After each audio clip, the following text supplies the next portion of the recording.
नया दिन, नई खबर, हर बड़ी खबर पर हमारी नजर, खबर जिसका हम पर, आप पर और देश की सियासत पर होगा असर। और इस बड़ी खबर के हर पहलू पर बजेगा नगाड़ा, क्योंकि यह है जनता का अखाड़ा। नमस्कार, मैं हूं आनंद नरसिम्हन।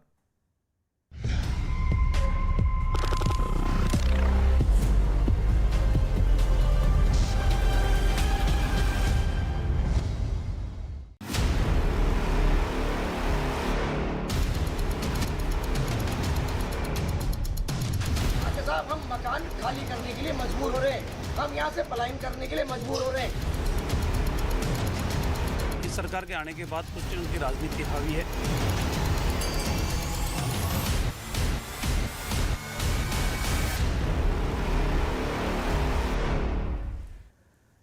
अखाड़ा में आज सबसे पहले बात राजस्थान के टोंक की, जहां हिंदू समुदाय के लोगों के पलायन के आरोपों पर बड़ी खबर आ रही है।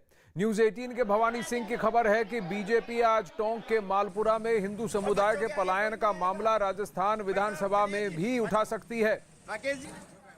मालपुरा में बीजेपी विधायक कन्हैयालाल चौधरी के मुताबिक विधानसभा में सरकार से पलायन को मजबूर हिंदू समुदाय के लोगों की सुरक्षा की मांग करेंगे।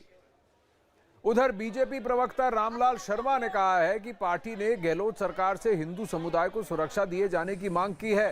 टोंक के मालपुरा कस्बे में हिंदू समुदाय के कई परिवारों के मकानों पर पलायन के लिए मजबूर होने की पोस्टर भी दिखाई दे रहे हैं।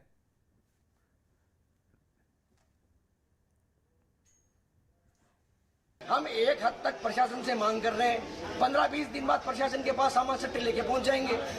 हम जाएगा साहब, हमारी आज स्थिति हो गई, एक जैसे ही वो मकान शिफ्ट हुआ, दूसरे 4 मकानों ने अपनी बिकवाली निकाल दी।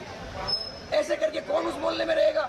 वार्ड नंबर 12 और वार्ड नंबर 21 में रहने वाले करीबन हिंदू समाज के 100 परिवारों ने एसडीओ साहब को ज्ञापन दिया, अपनी पीड़ा बताई और ये कहा कि साहब, हम मकान खाली करने के लिए मजबूर हो रहे हैं, हम यहाँ से पलायन करने के लिए मजबूर हो रहे हैं।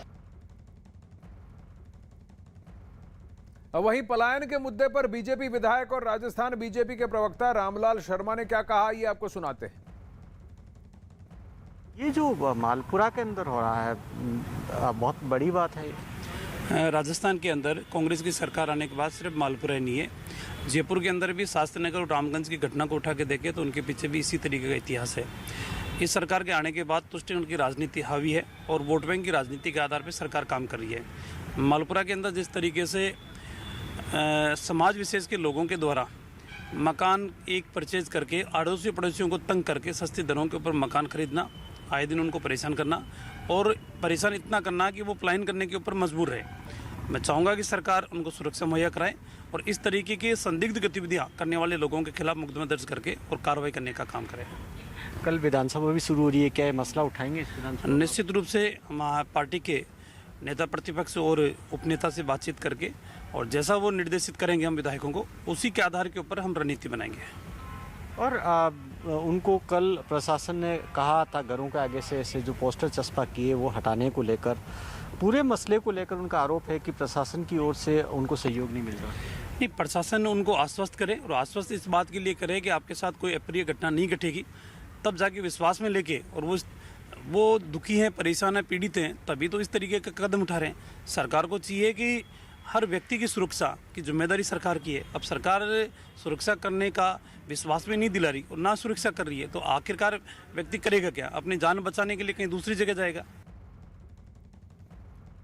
भवानी सिंह हमारे साथ लाइव जुड़ रहे हैं। भवानी, आप जयपुर से जुड़ रहे हैं। अभी आपने बीजेपी के विधायक से बात की, बीजेपी के नेता से बात की, उन्होंने कहा कि जयपुर में भी 2-3 ऐसी जगह हैं, रामगंज और शास्त्री नगर, जहां पर ऐसे वाकये हुए हैं।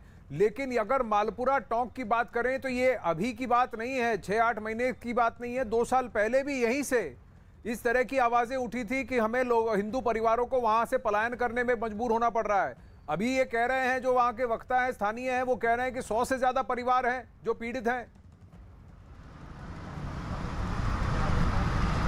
देखिए आनंद, 100 ही नहीं, 250 घर है। अभी हमारी जो सूचना उसके मुताबिक 250 घरों पे इस तरीके के पोस्टर लगा चुके हैं वो, कि या तो उन्हें सुरक्षा दी जाए, नहीं तो वो घर खाली करके दूसरी जगह पर जाएंगे, शिफ्ट करेंगे, छोड़ेंगे। उनकी परेशानी ये है कि उनका ये आरोप है कि एक कॉलोनी के बारे में जो समाज विशेष की कॉलोनियाँ, उनके नज़दीक की जो भी हिंदू बहुल कॉलोनियाँ हैं, वहाँ पर वो कह रहे हैं कि इस तरीके से एक मकान खरीदते हैं, फिर प्रेशर बनाते हैं, फिर आसपास के मकान ऑटोमेटिकली खाली हो जाते हैं क्योंकि वो परेशान करते हैं। तो ये अभी से शुरुआत नहीं, सिलसिला 1992 से शुरू हुआ, क्योंकि ये जो इलाका है मालपुरा, यहाँ पर तकरीबन दंगों का इतिहास रहा है और 92 के बाद में हर 2-3 साल में यहाँ पर दंगे होते रहे, इसलिए वहाँ पर धार्मिक जुलूस पर भी पाबंदी लगाई गई, काफ़ी सारी की गई, लेकिन जो पलायन है वो नहीं रुक पा रहा। एक पूरी कॉलोनी शिफ्ट हो चुकी है पूरी तरीके से पिछले 4 से 5 साल के अंदर, और अब तकरीबन हर 2-3 महीने में 1-2 लोग वहाँ से शिफ्ट हो रहे हैं और अब इससे परेशान हो गए। इसलिए पर क्यों पलायन कर रहे हैं भवानी? क्यों पलायन कर रहे हैं? डिमांड की, और पलायन की वजह क्या है? पलायन इसलिए कर रहे हैं, पलायन की वजह इसलिए है कि वो ये कह रहे हैं कि उन्हें जो धर्म विशेष के लोग हैं वो वहाँ पर परेशान करते हैं। वो धर्म विशेष क्यों कह रहे हैं? क्या वो मुसलमान है, क्या वो ईसाई है, क्या वो बौद्ध है? कौन से धर्म से जुड़े हुए हैं? जब हम कह रहे हैं कि हिंदू परिवार है तो दूसरा धर्म कौन सा है? क्या मुसलमान परिवार है, मुस्लिम समुदाय के लोग हैं जो वहां पर उनको प्रताड़ित कर रहे हैं? ये उनका आरोप है। देखिए, बिल्कुल मुस्लिम समुदाय पर आरोप लगाया जा रहा है और 35% की आबादी है और ख़ासतौर पर जो मुस्लिम बहुल इलाके हैं उसके आसपास की हिंदू कॉलोनियों को परेशान किया जा रहा है। और उनका ये आरोप है कि जो भी मुस्लिम कॉलोनियाँ हैं जहाँ पर जो डोमिनेंसी है वहाँ से तकरीबन हिंदुओं का माइग्रेशन हो चुका है, और सिर्फ केवल लोगों का माइग्रेशन नहीं, तकरीबन 3 मंदिर है वो शिफ्ट किए गए। वहाँ आपस में एक जैन मंदिर है, 2 हिंदुओं के दूसरे समुदाय के मंदिर है, जहाँ से मूर्तियों को दूसरी जगह शिफ्ट करना पड़ा। तो वहाँ पर ये परेशानी से एडमिनिस्ट्रेशन वाकिफ़ है, एडमिनिस्ट्रेशन से हमने बात की है, वो कह रहे हैं कि सरकार से जुड़ा हुआ मसला है। जब हमने वहाँ के प्रभारी मंत्री है रघु शर्मा, उनकी नोटिस में लाया गया तो वो इसका जवाब दिए बिना चल गए। और आज जब राजस्थान सरकार की ओर से मुख्य सचेतक है महेश जोशी, उनसे ये सवाल पूछा गया तो उन्होंने कहा नहीं, हम सुरक्षा देंगे। किस तरीके की सुरक्षा देंगे अभी तक उन्हें आश्वासन नहीं दिया गया। आप कह रहे हैं वहाँ परिवारों के साथ साथ 3 मंदिर भी हट गए हैं। परिवारों के साथ साथ 3 मंदिर के अंदर से उनकी प्रतिमाओं को वहां से हटाना पड़ा, लोगों को पलायन करना पड़ा। कांग्रेस के नेता भवानी, आप बने रहिए हमारे साथ, और अगर कोई आप बात कहना चाहें तो आप बीच में आइएगा और पूछिएगा सवाल, क्योंकि कांग्रेस के स्वर्णिम चतुर्वेदी हमारे साथ हैं और बीजेपी के लक्ष्मीकांत भारद्वाज हमारे साथ हैं। क्या यह सत्य है जो मालपुरा टोंक में हो रहा है स्वर्णिम जी? देखिए, मालपुरा टोंक में जो ये मसला जो आप बता रहे हैं, ऐसा कुछ भी नहीं है। और सबसे बड़ी बात यह है कि अभी मैं भवानी जी की रिपोर्ट सुन रहा था, भवानी जी ने बताया कि 1992 में ऐसा सिलसिला प्रारंभ होने की बात कह रहे हैं, तो 1990 से लेकर के 98 तक तो भारतीय जनता पार्टी का ही शासन था। ये सत्य है। भैरव सिंह जी शेखावत मुख्यमंत्री थे, तो ये नहीं है। बाकी अगर प्रशासन के पास, सरकार के पास कोई शिकायत आती है, कोई अपनी सुरक्षा को लेकर के या किसी बदमाश व्यक्ति की शिकायत करता है, तो निश्चित रूप से सरकार कार्रवाई करेगी, पुलिस कार्रवाई करेगी, प्रशासन कार्रवाई करेगा। एसडीओ जो है इसी काम के लिए है, कलेक्टर इसी काम के लिए, लेकिन सरकार के पास एक शिकायत तो आनी चाहिए, शिकायत तो करें। अच्छा, एक मिनट, अभी आप भवानी की बात को कह रहे हैं, तथ्य से विपरीत है। भवानी, ये शिकायतें कितनी बार गई है, जरा बताइए स्वर्णिम जी को, और ये भी बताइए कि ये मंदिर कब हटाए गए? देखिए, सवाल ये नहीं है कि ये कह रहे हैं 1992 से, 1992 के हम सिलसिला चलने की बात करें, लेकिन आज जो सबसे बड़ी प्रॉब्लम खड़ी हुई है, पहली बार इतने सालों में लोग खुलकर पहली बार अब सामने आए हैं। पहली बार अब घरों के आगे पोस्टर लगाए गए 250 घरों के आगे, ये इससे पहले नहीं लगाए गए थे। तो अब जब, और उसके बाद में एडमिनिस्ट्रेशन उनकी मदद करने के बजाय पुलिस को भेजते हैं, वहाँ पुलिस से उनको कहते हैं कि ये पोस्टर हटा लीजिए, इससे कम्युनल वायलेंस हो सकती है। तो सवाल ये है कि ये मसला कम्युनल वायलेंस का नहीं है, मसला ये है सुरक्षा से जुड़ा हुआ कि हिंदुओं का अगर माइग्रेशन हो रहा है, आज अगर वो मांग कर रहे हैं तो आज जिम्मेदारी किसकी है? आज राजस्थान में सरकार किसकी है? कांग्रेस की सरकार है। तो आज डिमांड कांग्रेस है, तो जाहिर तौर पर इसका समाधान कांग्रेस को निकालना होगा। पहले क्या हुआ, किस तरीके से अलग अलग माइग्रेशन हुआ, वो अलग मसला, लेकिन आज ये समस्या खड़ी हुई है, आज लोग खड़े हैं और साफ तौर पर कह रहे हैं कि अगर उन्हें सुरक्षा नहीं दी गई तो वो छोड़कर चले जाएंगे। कंप्लेंट की है कि उन्होंने कंप्लेंट की है कि नहीं की है उन्होंने भवानी? उन्होंने कंप्लेंट की है, उन्होंने बाकायदा एक रैली निकाली, उन्होंने वहाँ पर एडीएम को एक ज्ञापन दिया गया, प्रोटेस्ट किया गया, और अभी भी वो अपने घरों के आगे प्रोटेस्ट कर रहे हैं। अपने हर घर के आगे एक ज्ञापन की कॉपी लगी है जो राजस्थान सरकार को दी गई है, जो मुख्यमंत्री के नाम पर एडीएम को दी गई है। अब स्वर्णिम जी बोलिए। कॉपी भी हमारे पास में है। और देखिए मैं आपको फिर बताना चाहता हूँ कि मसला जो 92 में शुरू होना बता रहे हैं, तो 92 से 98 तक क्या हुआ ये अलग बात है। लेकिन आज जो बात है, आज अगर शिकायत की जाती है किसी व्यक्ति विशेष की, किसी समूह की, कि भाई ये फलाने 5, 10, 20, 50, 100 लोग हैं जो मिलकर के हमें परेशान कर रहे हैं, कानून व्यवस्था जो है इसकी कानून व्यवस्था में खलल डाल रहे हैं, हमारे को रहने सहने इसमें हमारे साथ अपराध कर रहे हैं, या 250 परिवार है, 250 परिवार, 250 परिवारों से अब कहा जा रहा है, 250 परिवारों से पुलिस अब यह जाकर कह रही है कि आप पोस्टर हटाइए, आप प्रोटेस्ट करना बंद कीजिए, बजाय इसके कि ये कहा जाए कि ये कौन लोग हैं जो आपको प्रताड़ित कर रहे हैं और कौन लोग हैं जो ये कह रहे हैं कि तुमको ये जगह खाली करनी होगी, अपना घर खाली करना होगा। लक्ष्मीकांत भारद्वाज हमारे साथ हैं, एक स्वर्णिम चतुर्वेदी हैं, लक्ष्मीकांत भारद्वाज हैं। अब आप मुझे बताइए, 3 मंदिर वहां से हटा दिए गए, इस मसले को अभी तक सुलझाया नहीं गया, कह रहे 92 से ये चल रहा है, चलते रहने दीजिए। अब इतना आ गया है कि 250 परिवार ये कह रहे हैं हमें पलायन पर मजबूर किया जा रहा है। ऐसा क्यों किया जा रहा है? ऐसा इसलिए किया जा रहा है साहब कि राजस्थान में अशोक गहलोत की सरकार नहीं है, बल्कि औरंगजेब की सरकार लगती है। क्योंकि एक के बाद एक, ये कोई पहली घटना नहीं है। जब ये सरकार बनी उसके बाद से लगातार राजस्थान के हर इलाके में इस तरह की घटनाएं हो रही हैं। अभी जिसका जिक्र भवानी जी कर रहे थे कि जयपुर में एक 2 जुलाई 2019 को एक घटना हुई कि एक 2 छोटी बच्ची के साथ वहां पर रेप किया गया, मुस्लिम समुदाय की बच्ची थी, उसके साथ रेप हुआ। उसके अभियुक्त को पुलिस ने 3 दिन बाद गिरफ्तार कर लिया, उसका नाम था सिकंदर खान। लेकिन उस 3 दिन के भीतर उस पूरे समुदाय के लोगों ने हजारों लोगों की संख्या में भीड़ में इकट्ठे होकर हिंदू समुदाय के घरों को तोड़ा, उनकी गाड़ियां तोड़ी और सैकड़ों की संख्या में तोड़ दी। और एक घटना नहीं की, लगातार 2 दिन तक 7 बार ऐसा किया, पुलिस की मौजूदगी में ऐसा किया। आप विश्वास कर सकते हैं राजस्थान में कि एक भी व्यक्ति उस घटना में गिरफ्तार नहीं हुआ। 2 साल से ज्यादा गुजर चुके हैं। ये पूरे राजस्थान का सिनेरियो है। और जो 1992 का जिक्र आप कर रहे हैं, 1992 में जब बाबरी ढांचा आया गया था, तब मालपुरा में दंगे करने की कोशिश की गई थी, वहां दंगे हुए थे। लेकिन 1992 में वहां भारतीय जनता पार्टी की सरकार थी और बाबरी ढांचा ढाने के तुरंत बाद वो सरकार बर्खास्त कर दी गई थी। तो उस दौरान वहां पर जो दंगे हुए, उसमें जो भूमिका उस समुदाय की थी उसकी जांच हुई और उसके बाद जो दोषी थे उनको भारतीय जनता पार्टी की सरकार ने जेल की सलाखों के पीछे पहुंचाया। लेकिन जब जब कांग्रेस पार्टी की सरकार राजस्थान में आती है, तब ये समुदाय विशेष के लोग और ये ऐसे लोग जो कि अमन और शांति को खत्म करना चाहते हैं और हिंदुओं को निकालना चाहते हैं, वो एक तरीके से हावी हो जाते हैं और सरकार का जो प्रशस्त्र है वो इनको मिलता है। मैं आपसे ये जानना चाहता हूं, भवानी आप कितने साल से, मैं भवानी से भी पूछना चाहता हूं, भवानी आप कितने साल से वहां पर, सालों से, कई 2 दशक से ज्यादा आप रिपोर्ट आप वहां पर राजस्थान को कवर कर रहे हैं। मुझे एक बात बताइए, कोई ऐसी जगह है जहां हिंदू समुदाय के लोग ज्यादा थे और वहां से किसी अल्प समुदाय यानी कि मुस्लिम हो, बौद्ध हो, क्रिश्चियन हो, उनको वहां से पलायन करना पड़ा? ऐसा क्यों है कि जहां जहां पर मुसलमान समुदाय ज्यादा हो जाता है वहां से हिंदुओं को पलायन करने की आवश्यकता पड़ रही है? आप मुझे एक बात बताइए, किसी के वहां पर यह कहा गया कि आप अपनी मस्जिद नहीं लगा सकते? 3 मंदिर वहां से हट गए, कोई भी प्रशासन कोई कुछ कहने को तैयार नहीं। 250 परिवार क्या ऐसे ही उनको आ गया कि भाई हमको जाना है बाहर, हमको पोस्टर लगा देते हैं, हम हमारा घर छोड़ के जाएंगे? कौन जाता है अपना घर छोड़कर भवानी? देखिए आप जाए, इससे आप अंदाज़ा लगा सकते हैं कि सब कुछ छोड़कर जाना पड़ रहा है। और इससे पहले एक कॉलोनी खाली हुई है जो दूसरी जगह शिफ्ट हो गई है। और आज जब जो शिफ्ट होने की बात कर रहे हैं वो 90% जैन समुदाय के लोग हैं। जिस कॉलोनी के अंदर जहां पर पोस्टर लगे हुए हैं, तकरीबन अब तो 4 वार्ड हो गए, पहले 2 वार्डों पे पोस्टर लगे थे, अब पिछले एक दिन में, कल से लेकर आज तक में 4 वार्ड हो चुके हैं।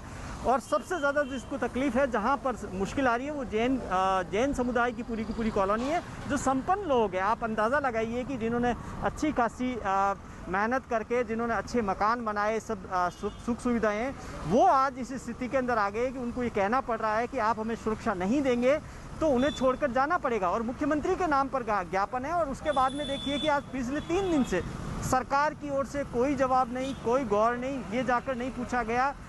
जाने की बात छोड़िए, जब वो एडमिनिस्ट्रेशन के पास में आए थे, जब उन्होंने रैली निकाली, मार्च निकाला, तब उनसे नहीं पूछा गया कि आपको कौन परेशान कर रहा है, या किसी एक को भी अरेस्ट किया हो या पाबंद किया हो जिससे कि उनको भरोसा हो सके। वो 2 ही बात करें, या तो सुरक्षा दीजिए, या तो भरोसा दिलाइए, या सुरक्षा दीजिए, नहीं तो फिर हमें छोड़कर जाना पड़ेगा। जी, कमाल है, अपनी जगह पे अपने घर में रहने के लिए आपको प्रशासन से सुरक्षा की मांग करनी पड़ रही है। ऐसा क्यों है? क्या ये पूछना गलत है स्वर्णिम जी? देखिए मैं आपको बताना चाहता हूं कि पूछना गलत नहीं है और सुरक्षा देने के लिए सरकार प्रतिबद्ध है और सरकार मुहैया कराती है।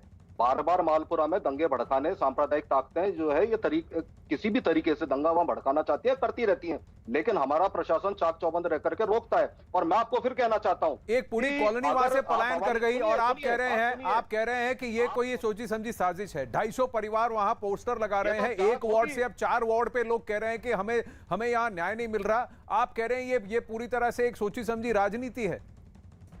देखिए, अब मेरी बात सुनिए, पूरी करने दीजिए आप बात।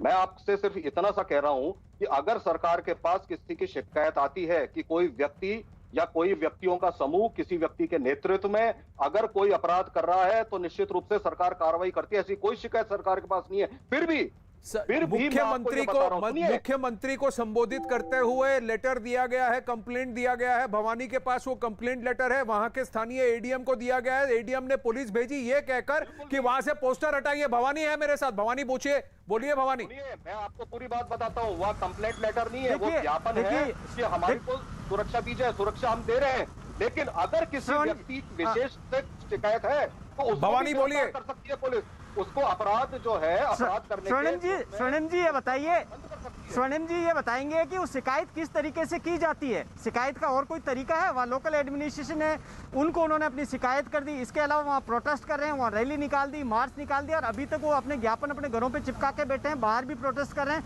कौन सा ऐसा तरीका है? क्या उनको मुख्यमंत्री से मिलने का समय आप दिलाएंगे कि वो सीधे जयपुर आएं और मुख्यमंत्री से मिले, शिकायत करें? क्योंकि लोकल अथॉरिटी को शिकायत की जाती है, वो लगातार कर रहे हैं। आखिर उनकी सुनवाई कौन करेगा? ये जिम्मेदारी तो सरकार की बनती है ना। और जो ज्ञापन दिया गया वो मुख्यमंत्री के नाम ही दिया गया। ज्ञापन शिकायत के रूप में ही होता है, वही शिकायत होती है और उसके बाद में आपकी ओर से कोई रिस्पॉन्स नहीं है।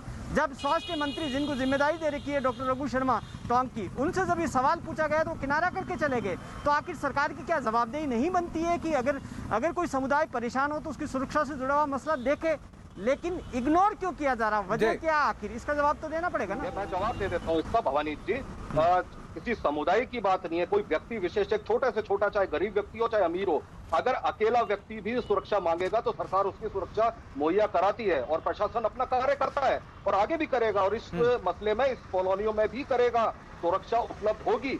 लेकिन मेरा कहना सिर्फ इतना सा है, अगर किसी कहां उपलब्ध हुई है? 2009 में दशहरा के पर्व पर पथरा हुआ, अब 250 परिवार वहां से पलायन करने की बात कर रहे हैं। एक पूरी कॉलोनी वहां से हट चुकी है। 3 मंदिर, एक जैन 2 हिंदू मंदिरों को वहां से हटा दिया गया है, प्रतिमाओं को वहां से हटा दिया गया है। और प्रशासन अब ये कह रहा है कि अब कोई कंप्लेंट करेगा तो करेंगे। मार्च निकल चुके हैं, सड़क पर निकल चुके हैं, पोस्टर लगा चुके हैं, पोस्टर हटाओ, वहीं पे रहो, नहीं तो निकल जाओ। ये एटीट्यूड है क्योंकि ये हिंदू परिवार है या जैन परिवार है? या फिर आप ये क्या करें, सड़क पर निकल आए और दंगे करें, लड़ाई करें, फिर आप यही कहेंगे कि जानबूझ के संप्रदायवाद हो रहा है, जानबूझ के दंगे हो रहे हैं?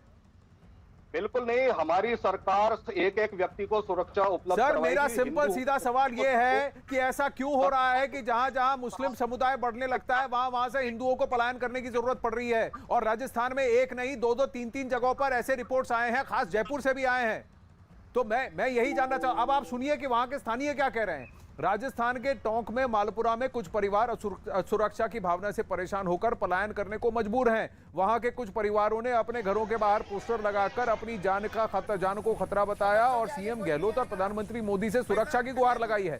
इतना ही नहीं, 2 दिन पहले बड़ी संख्या में महिला, पुरुषों और बच्चों ने मालपुरा में एक रैली निकाली। ये वो रैली है।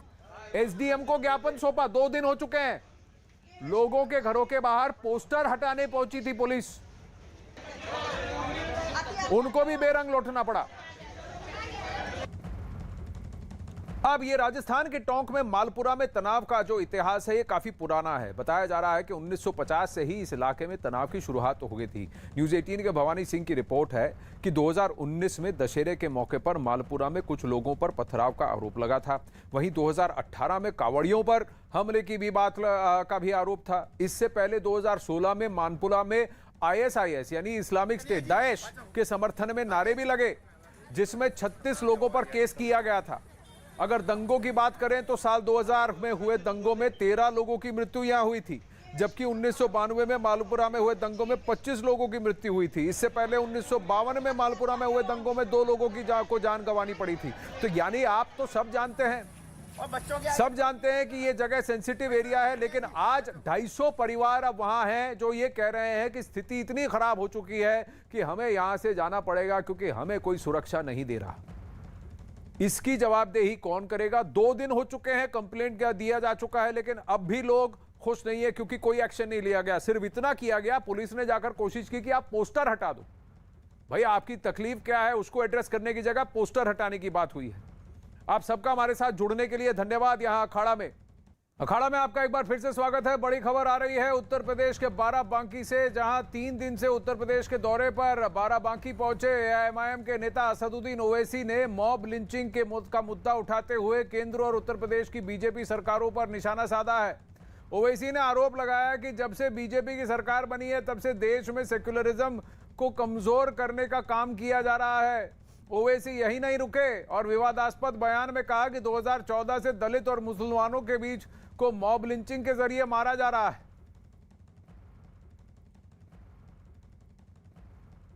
तो असदुद्दीन ओवैसी का कहना है कि सेक्युलरिज्म का गला घुट रहा है मोदी योगी के राज में, और ये भी कह रहे हैं कि 2014 से दलितों और मुसलमानों पर के ऊपर अत्याचार हो रहे हैं। मॉब लिंचिंग की घटनाएं इन समुदायों के खिलाफ ज्यादा हो रही। 2014 से हम देख रहे हैं कि कभी मॉब लिंचिंग के नाम पर खास तौर से मुस्लिम और दलितों को निशाना बनाया जाता है। हमने देखा कि जब अखलाक को मारा गया था यही उत्तर प्रदेश में, मुझे अच्छी तरह याद है कि मैं और जनाब शौकत साहब अखलाक के घर को मिलने गए थे। मेरी इन आंखों में आज भी अखलाक की मां की वो मायूसी है। लखनऊ से अजीत सिंह हमारे साथ जुड़ रहे हैं, जिनके साथ मौजूद हैं उत्तर प्रदेश के स्वास्थ्य मंत्री जय प्रताप सिंह, और मोहसिन रजा जी भी हमारे साथ जुड़ेंगे, उत्तर प्रदेश के सरकार में ही मंत्री हैं, और एआईएमआईएम के नेता आदिल हुसैन भी थोड़ी देर में जुड़ेंगे। लेकिन अजीत, सबसे पहले मैं आपके पास आऊँगा और मैं जानना चाहूँगा कि स्वास्थ्य मंत्री जय प्रताप सिंह इस पर क्या कहेंगे। ओवैसी कहते हैं कि मोदी योगी के राज में मुसलमानों और दलितों पर ज्यादा अत्याचार हुए हैं। देखिए, बिल्कुल आनंद, ओवैसी 3 दिवसीय यूपी के दौरे पर और लगातार वो यही कहते रहे हैं कि मुसलमान जीतेगा, और आज उन्होंने बाराबंकी में एक कहा है कि 2014 से जब तक देश में मोदी की सरकार आई है, 17 में जब से योगी की सरकार आई, मॉब लिंचिंग में सिर्फ मुसलमान मारे जा रहे हैं। सर, ओवैसी के इस बयान को किस तरह लेते हो? कह रहे हैं कि सिर्फ मुसलमान और दलित मारे जा रहे हैं मॉब लिंचिंग पर जब से केंद्र और प्रदेश में आपकी सरकार। पूरी तरह से गलत है, और सभी लोग जानते हैं, देश के हर व्यक्ति जानता है कि जब से आदरणीय मोदी जी आए और जब से आदरणीय यशस्वी मुख्यमंत्री योगी आदित्यनाथ आए, सबसे ज्यादा काम हम लोग ने कानून व्यवस्था पर किया है, और कानून व्यवस्था पर हम लोग ने पूरी तरह से किसी को भी बहुत कठोरता से कानून लागू किया है। किसी को भी हम बख्शते नहीं है, चाहे वो मॉब लिंचिंग का मामला हो, चाहे बड़े बड़े संगठित अपराध वाले मुख्तार अंसारी और अलग लोग हो, जिनका पूरा बिल्डिंग हम लोग ने ध्वस्त कर दिया है, जिनके पूरे संपत्ति को हम लोग ने कुर्क करके रख दिया है। तो ये किसी को भी हम बख्शते नहीं है, चाहे कोई भी हो।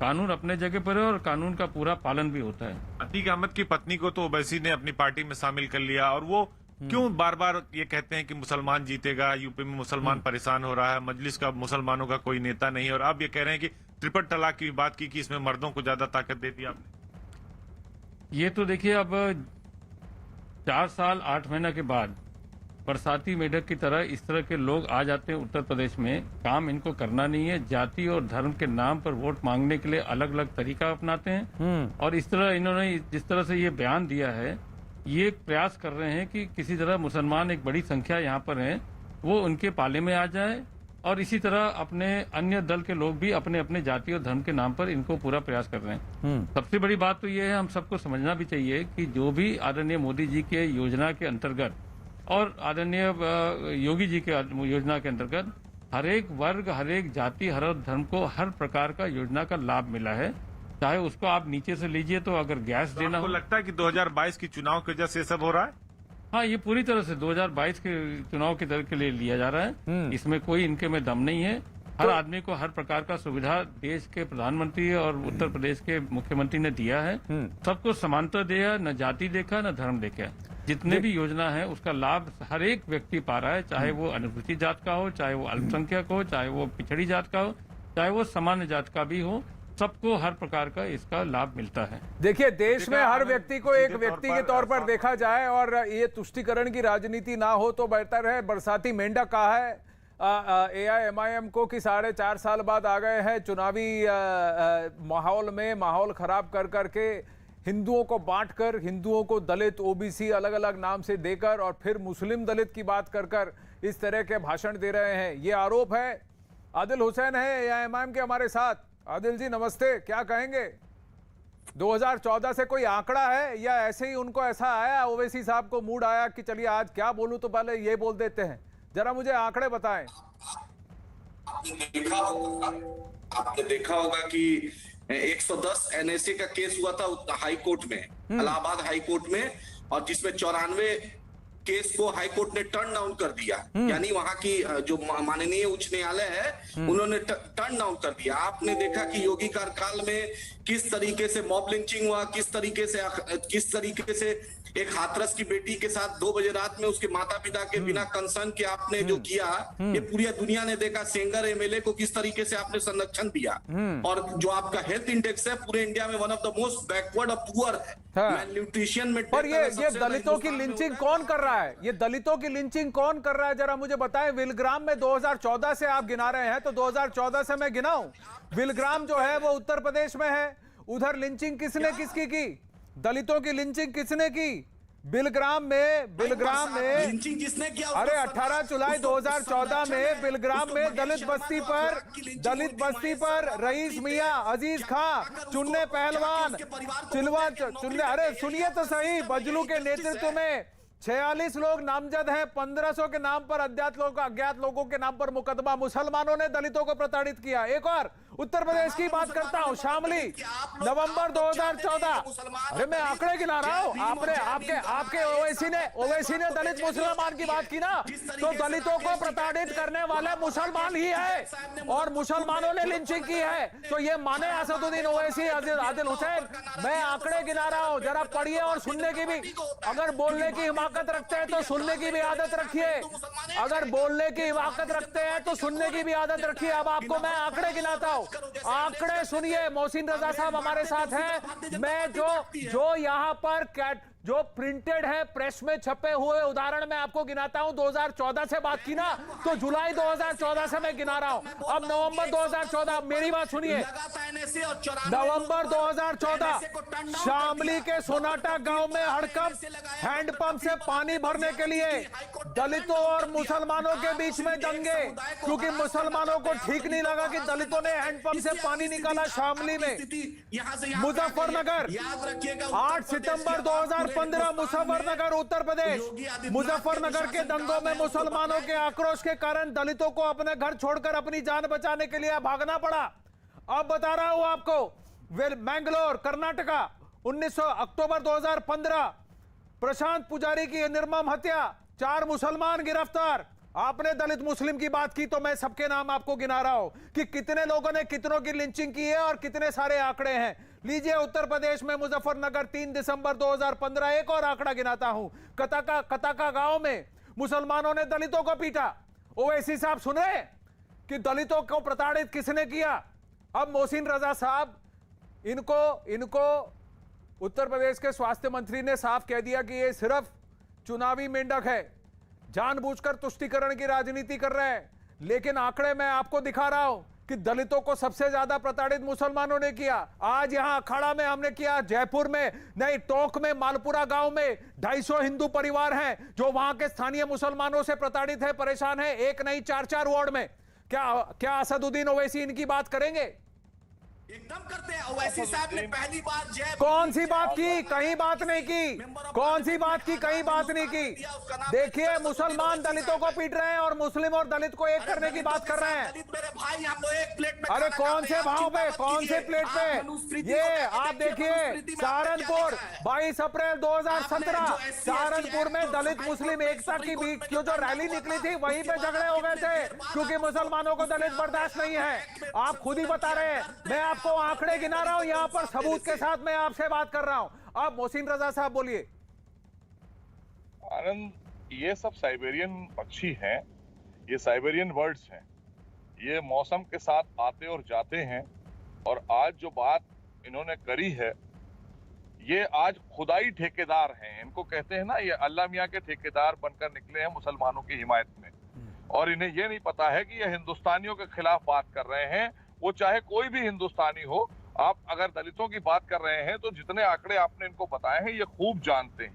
3000 सांप्रदायिक दंगे, लिंचिंग के 3000 से ज्यादा केसेस कांग्रेस के रिजिम में देश भर में हुए, उस पर ये चर्चा नहीं करेंगे। अखिलेश के साथ में कंप्रोमाइज करना चाहते हैं अपनी शर्तों पर, मतलब आप अपराधियों के साथ जाना चाहते हैं अपनी शर्तों पर। आप आम आदमी को छोड़कर अपने निजी स्वार्थ के लिए किसी से समझौता करने को तैयार हैं, और यहाँ पर आकर ये कह के बात करना कि अब मुसलमान जीतेगा, तो मुसलमान को हराने वाले आप ही लोग थे। भारतीय जनता पार्टी ने तो मुसलमानों को सबका साथ, सबका विकास और सबके विश्वास के मूल मंत्र पे आगे बढ़ाने का काम किया है। क्या? अरे चुप रहो भाई, चुप रहिए भैया, चुप रहिए, सुन लीजिए, बस हो चुका। ठेकेदारी बंद करिए। आप लोगों ने ठेकेदारी करके आप लोगों ने दुकानें चला कर मुसलमानों को बर्बाद किया है। आप दलितों की बात कर रहे हैं, ये सब हिंदुस्तानी है। आप अपनी मानसिकता को बदलिए, ये हिंदुस्तानी है सब। आप हिंदू और मुसलमान मत बताइए, क्या पसीना बात है कि दलितों का खून चूसते हैं। आप खुद देख लीजिए और आंकड़े गिनाता हूं। जयप्रताप सिंह जी, ये लीजिए, उत्तर प्रदेश की बात कर रहे हैं ना, ओवैसी उत्तर प्रदेश में खड़े हैं और मैं बताता हूं। आइए सुनिए, 31 जनवरी 2018 कासगंज, चंदन गुप्ता और राहुल उपाध्याय की हत्या के आरोपी सलीम शूटर गिरफ्तार। उसके साथ 2 आरोपी अभी भी फरार हैं। 26 जनवरी 2018 में तिरंगा यात्रा निकालने के लिए मुसलमानों ने गोली मारी।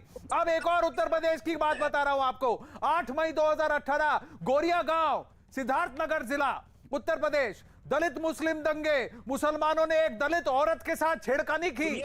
मुसलमानों ने दलित औरत के साथ छेड़खानी की। एक और बताता हूं, आजमगढ़ 2 जून 2018, आइए देखिए, आजमगढ़ समुदाय विशेष पर ये मुसलमानों पर आरोप, दलितों की बस्ती पर किया हमला, दौड़ा कर पीटा।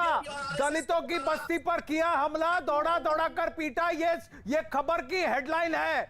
2014 से लेकर 2018 भी पहुंचा हो, अभी तो 19 और 20 का भी गिनाना बाकी है। और सिर्फ एक प्रदेश का बता रहा हूं, उत्तर प्रदेश का। अभी आपको जयप्रताप सिंह जी सुनिए, ये देखिए, अब ओवैसी लेकर जाए इनको और दलितों के सामने कान पकड़कर माफी मांगे, क्योंकि मुसलमानों ने दलितों को जितना प्रताड़ित किया है पिछले 6-7 साल में, ये सारे आंकड़े यहां दिखते हैं। जयप्रताप सिंह जी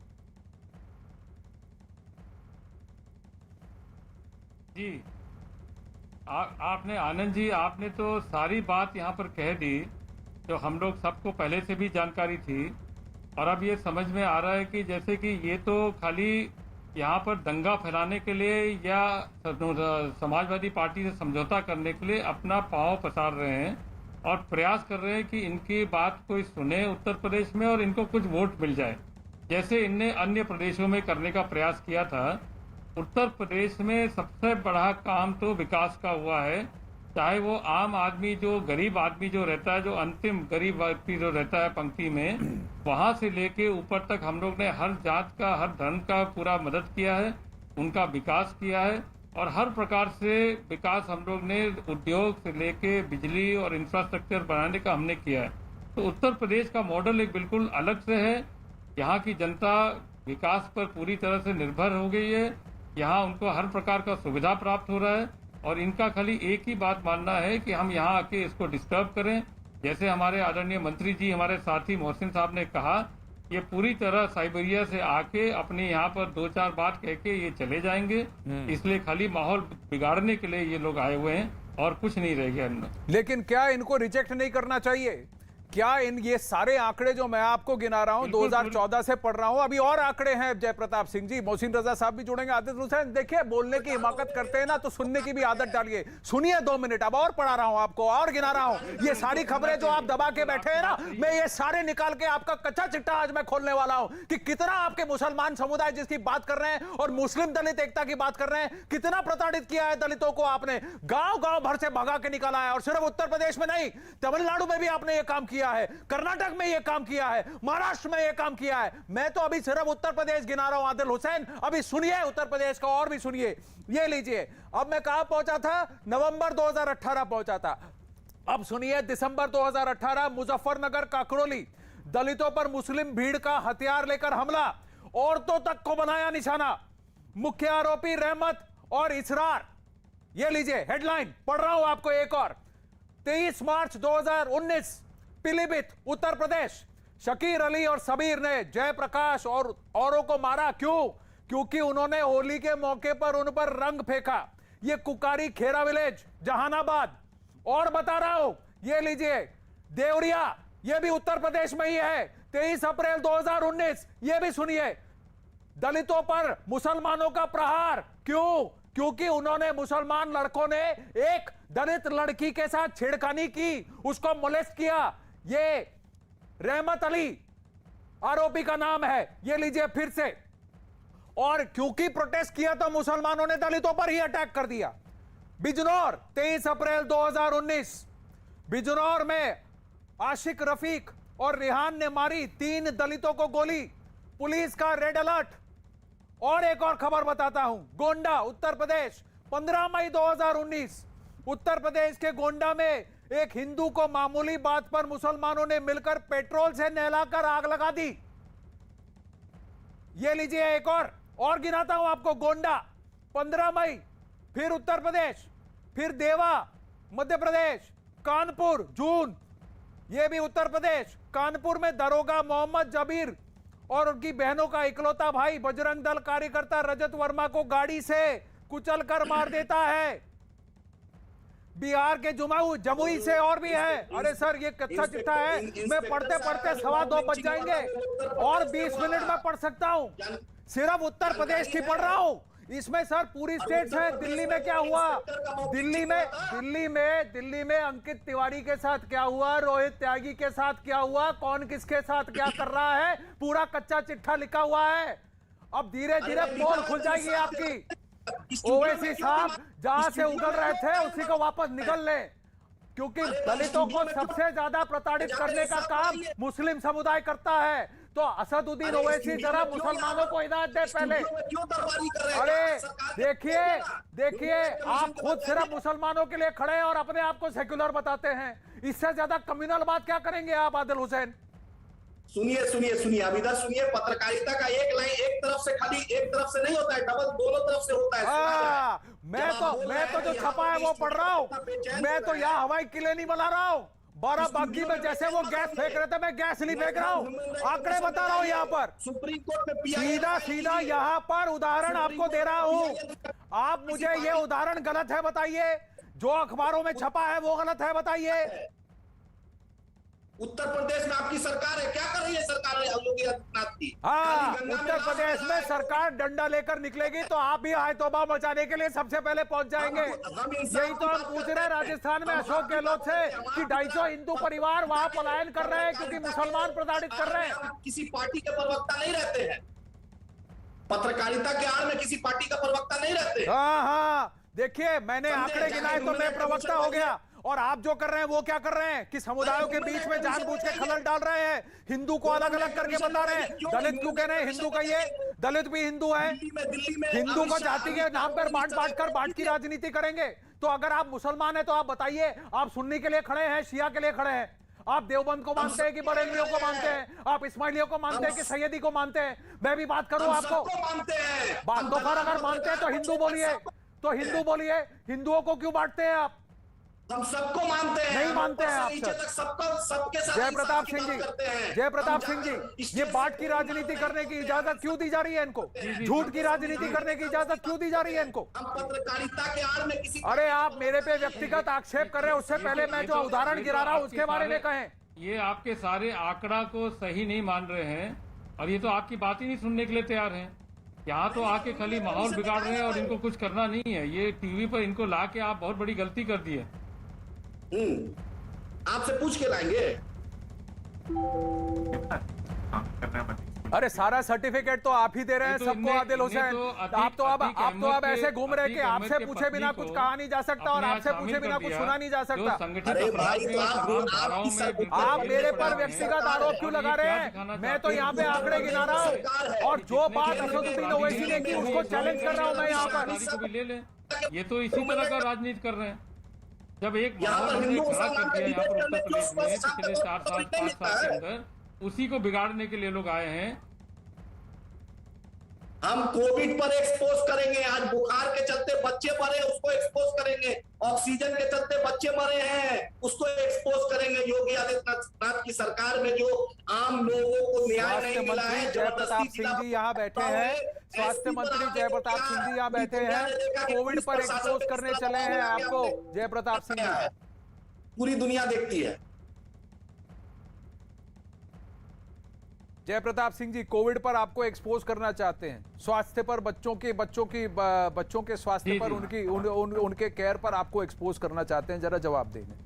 नीति आयोग का इंडेक्स है, बतला दीजिए नीति आयोग का, बताइए हेल्थ इंडेक्स क्या है स्थिति। देखिए, मैं कोविड के प्रबंधन के मामले में, अच्छा आदिल हुसैन, जरा जयप्रताप सिंह हमारे प्रबंधन पर इतना ज्यादा भरोसा WHO ने भी जताया, यहाँ की जनता ने भी जताया, कहीं भी कोविड के ऊपर कहीं भी वो कुछ सवाल नहीं उठा सकते। जिस तरह से प्रबंधन हमने किया और जिन परिस्थितियों में हम लोग ने अपना इंफ्रास्ट्रक्चर बनाया, हमारी टेस्टिंग कैपेसिटी बनाई, हमारे वैक्सीनेशन इतने तेजी से चल रहा है, हर चीज का प्रबंधन जो हमने अपने हिसाब से किया, वो आज किसी भी प्रदेश में इतने तेजी से नहीं हुआ जितना उत्तर प्रदेश में हुआ। अभी आप जयप्रताप सिंह जी आप देख रहे हैं, क्योंकि जयप्रताप सिंह जी अभी आप देख रहे हैं इन्होंने क्या किया। हर बार हमने इस बात को कहा है। अभी आपने देखा इन्होंने क्या किया, जहां इनको पकड़ लिया ना, जहां इनको पता लगा कि ये पूरी तरह से बोल्ड हो गए हैं, इनको पूरी तरह से इस तरह से कर दिया कि भाई इनको वापस बैटिंग करने का मौका ही नहीं, तो इन्होंने फिर वापस बदल दी, पिच बदल दी, क्योंकि इन्होंने बात की अरे नहीं अरे रुकिए आदिल हुसैन, दलित मुस्लिम की लिंचिंग की बात कर रहे थे ना असदुद्दीन ओवैसी, तो उस पर बोलिए। ये जो मैंने आपके सामने आपका कच्चा चिट्ठा खोल दिया है, आप जरा लेकर जाइए असदुद्दीन ओवैसी के पास और कहे कि असदुद्दीन ओवैसी अगर मुसलमानों की पैरवी कर रहे हैं तो मुसलमानों की तरफ से माफी मांगे दलितों से, क्योंकि जिस तरह से दलितों को प्रताड़ित किया गया है, असदुद्दीन ओवैसी को शर्मसार होना चाहिए। अरे छोड़िए, आप अपनी पॉलिटिक्स पहले ठीक कीजिए, मुझे आप ज्ञान दें उससे पहले आप खुद संज्ञान में ले, मुझे आप ज्ञान दें उससे पहले आप सत्य को खुद संज्ञान में ले। जयप्रताप जी, क्या असदुद्दीन ओवैसी को अगर वो अपने आप को मुसलमानों का ठेकेदार मानते हैं तो सबके सामने कान पकड़कर माफी नहीं मांगनी चाहिए कि जिस तरह दलितों को प्रताड़ित किया है मुसलमानों ने और माफी मांगे, वो माफी मांगे, इस तरह की राजनीति ना करें। ओवैसी को भी माफी मांगना चाहिए, समाजवादी पार्टी के नेता को भी माफी मांगना चाहिए, बसपा के नेता को माफी, कितने लोग माफी मांगेंगे। सबने मुसलमानों को इस्तेमाल किया, सबने उनको कोई सुविधा नहीं दिया, किसी ने उनका विकास नहीं सोचा और सभी लोग उनको वोट बैंक बना के चला रहे हैं। आज भी उनको वोट बैंक बना के उनको यही मानते हैं कि जो हम कहेंगे, हम बड़े नेता हैं मुसलमान का, जो भी हम कहेंगे उसको सब लोग मानेंगे। ये इनका तरीका है, जाति और धर्म के बीच में इस तरह का कहीं दंगा कराने आएंगे, इस तरह से गलत काम करने आएंगे, यही इन लोग का काम है। पर आपको लगता है कि क्या उत्तर प्रदेश के जो स्थानीय हैं, उत्तर प्रदेश के निवासी हैं, पिछली बार तो इनकी सारी सीटों में जहां ये लड़े थे सब में जमानत जब्त हो गई थी, पिछली बार 37 में लड़े, अभी 100 में लड़ना चाहते हैं, उत्तर प्रदेश की जनता इनको क्या कहेगी? केरला में आप भी जीरो रहे हैं, तमिलनाडु भी देख लीजिए। अरे छोड़िए, अरे छोड़िए, जहां आप भी नहीं पहुंच पाए, जहां आप नहीं पहुंच पाए, रुक जाइए। या उत्तर प्रदेश की बात उत्तर प्रदेश की हो रही है। अभी देखिए केरल, तमिलनाडु, कर्नाटका, मध्य प्रदेश, दिल्ली, राजस्थान, इस सब का भी कच्चा चिट्ठा खोल दूंगा मैं आपका, अभी रहने दीजिए। अभी उत्तर प्रदेश की बात कर रहे हैं, उत्तर प्रदेश पे रहिए, उत्तर प्रदेश की बात कर रहे हैं, उत्तर प्रदेश रहिए। अरे जयप्रताप सिंह जी, मैं आपसे जानना चाहता हूं क्या जनता इनको कई जगह देगी या फिर कहेगी जहां से आए वहीं चले जाइए? होना तो यही चाहिए, आपका भी कहना सही है कि ये जहां से आए वहीं वापस जाना चाहिए, जनता को इस तरह का जवाब देना चाहिए, परंतु वापस करने के बाद कहीं न कहीं जातिगत भावना या धार्मिक भावना को उभार के इन लोग का काम ही यही होता है कि उनके मन में कुछ ऐसे बातें डाल दे जिसके वजह से वो आकर्षित हो जाए इनके तरफ से। अन्यथा मोदी जी के समय से लेके और योगी जी के समय में आज तक किसी को भी किसी तरह का कोई नुकसान नहीं पहुंचा। अगर नीचे गांव से आप देखेंगे, हर एक परिवार को हर प्रकार का लाभ, आज के जितने भी योजना में उसमें सबको लाभ मिला है, चाहे कोई भी जाति हो, चाहे कोई भी धर्म के लोग हो, नहीं बस सबको लाभ होना है। सब अपने मन से अगर सोचेंगे तो उनको लगेगा कि हाँ, इस सरकार में कोई भेदभाव नहीं हुआ है। जी, अभी मेरे पास यहाँ अखाड़ा में समय ज्यादा हो गया है, मैं बस जाते जाते कुछ और भी आपको आंकड़े गिना देता हूँ। आपने 2014 से अभी 2019 तक पहुंचे थे। आइए अब 6 जून 2019 की बात करते हैं। पीलीभीत उत्तर प्रदेश, पीलीभीत मंदिर में लाउडस्पीकर बजने पर मुस्लिम समुदाय का एक झुंड हमला कर देता है मंदिर पर। मंदिर में तोड़फोड़ के साथ वहां की देव मूर्ति को बाहर निकालकर फेंक देता है। यह हुआ है 6 जून 2019। 6 जून 2019 मथुरा, फिर से मुसलमानों का एक समुदाय, एक मॉब लिंचिंग की बात कर रहे थे। हिंदू दुकानदार को मार के उसको मार देता है, पीट कर उसकी जान ले लेता है, ये कहकर कि वो काफिर है। ये मथुरा में हुआ 6 जून 2019 को। 7 जून 2019 को शामली में बजरंग दल के वर्कर्स को फिर से अटैक किया गया, फिर से। और जो मॉब है वो पुलिस पर भी हमला कर देती है ताकि आरोपी जो है बचकर भाग जाए। और भी है, ये देखिए महाराष्ट्र में से है। उत्तर प्रदेश 18 जून, आखिरी वाला पढ़ देता हूं। मथुरा, उत्तर प्रदेश, मथुरा 18 जून। पंकज यादव ने बताया कि लस्सी के पैसे मांगने पर मुस्लिम भीड़ ने चिल्लाते हुए कहा तुम काफिर हो, और फिर उसको मार डाला। असदुद्दीन ओवैसी हर हिंदू पर किस तरह से किसके प्रताड़ित किया है, खासकर दलितों के साथ किस तरह का सलूक किया है, ये पूरा कच्चा चिट्ठा 2014 से लेकर 2019 तक आज हमने यहां पढ़ डाला है। अपने वाक्य को संज्ञान में ले, हमारे इंफॉर्मेशन को संज्ञान में ले, और फिर आगे सोचें कि आप किस तरह की राजनीति करना चाहते हैं। अखाड़ा में फिलहाल बस इतना ही। खबरों का सिलसिला जारी रहेगा यहां न्यूज़ 18 इंडिया पर। बने रहिए।